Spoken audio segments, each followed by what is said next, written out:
Mon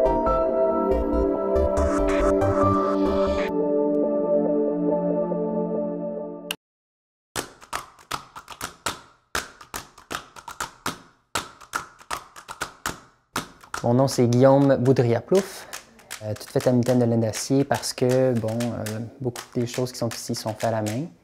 Cette exposition-ci, finalement, pour moi, c'est la suite de ma démarche.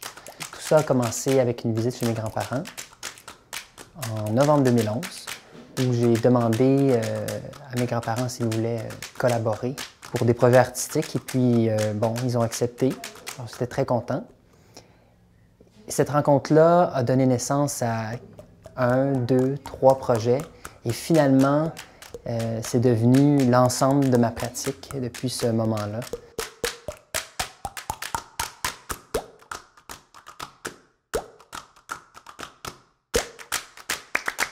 Donc de là découlent les œuvres que vous pourrez voir dans l'exposition.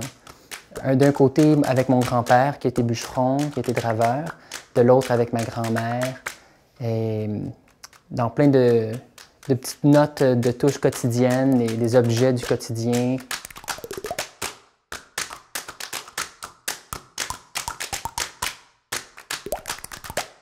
Alors ici, pour moi, ça parle de la transmission de la culture d'une génération à l'autre.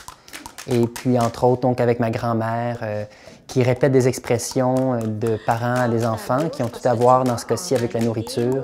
C'est un peu ma version du conte d'Hansel et Gretel, là, mais avec des expressions québécoises. Pas de chicane dans ma cabane, pas de cochon dans mon salon.